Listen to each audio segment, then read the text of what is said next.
मराठी माणसावर होणार अन्याय, मराठी माणसावर होणार अन्याय.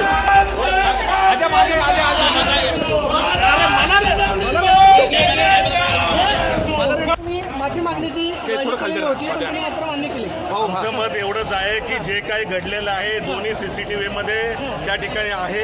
आयुक्तांकडे गेल्यानंतर आयुक्त ज्या पद्धतीने तू बाहेर हो, तू बाहेरच्या बाजूला जाऊन बस, तुला मी बघतो, तुझ्या घरात घुसून तुला मारतो, तुला ह्या ठिकाणावर बिहारमध्ये तुला महाराष्ट्राच्या बाहेर फेकून देतो, अशा आवरच्या भाषेत बोलले. तुला पैशाचा लय माज आहे का, तुझा माज उतरवतो आणि तू मराठी गुंड आहेस, मनसेवाले गुंड आहे, अशा प्रकारचं वक्तव्य पुणे महानगरपालिकेच्या आयुक्तांनी केलेले हे त्यांना शोभतं का? माझं एवढंच मत आहे. तुम्ही सरकार त्यांच्या अंगावर धावून गेला असा आरोप मी बैठक माझं मत परत मत सांगतो. सीसीटीव्ही कॅमेरे काढा, सीसीटीव्ही कॅमेरे काढा, सीसीटीव्ही काय घाबरतात मग सीसीटीव्ही दाखवायला? सीसीटीव्ही दाखवा, सीसीटीव्ही दाखवा. मी तुम्हाला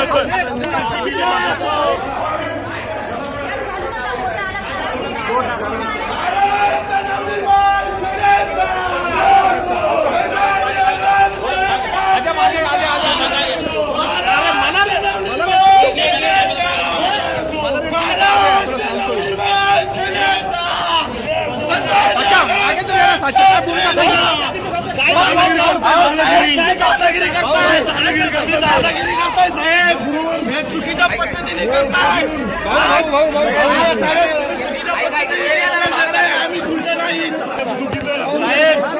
ज्या पद्धतीने आम्हाला ट्रीटमेंट देताय हे खूप चुकीचं आहे साहेब. आज आम्ही पुणेकरावर जो अन्याय झालाय साहेब, आम्ही न्याय मागायला बसलोय.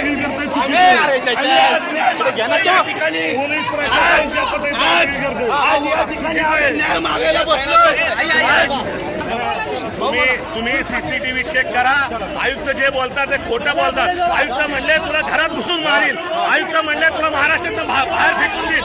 अशा प्रकारच्या आयुक्तांची बदली झाली पाहिजे. पोलीस प्रशासन ज्या पद्धतीने दादागिरी करतोय, मराठी माणसावर ज्या पद्धतीने अन्याय होतोय, चुकीचं आहे. महापालिकेच्या आयुक्तांवर आलं म्हणून पोलीस दादागिरी करतात. महापालिकेच्या आयुक्तांवर आलंय म्हणून पोलीस दादागिरी करतात. पोलिसांवर गुन्हा, आपलं आयुक्तांवर गुन्हा दाखल झाला पाहिजे. सीसीटीव्ही फुटेज समोर आले पाहिजे. आपण जर बघितलं तर तुम्ही एवढा वेळ भेटला, त्यांचं म्हणणं आहे की तुम्ही डायरेक्ट घुसला आतमध्ये, बैठक चालू होती. बैठक जरी लोकप्रतिनिधी आहोत, लोकांच्या प्रश्नासाठी आलोय. सीसीटीव्ही फुटेज चेक करावे. काय मागणी करता आता?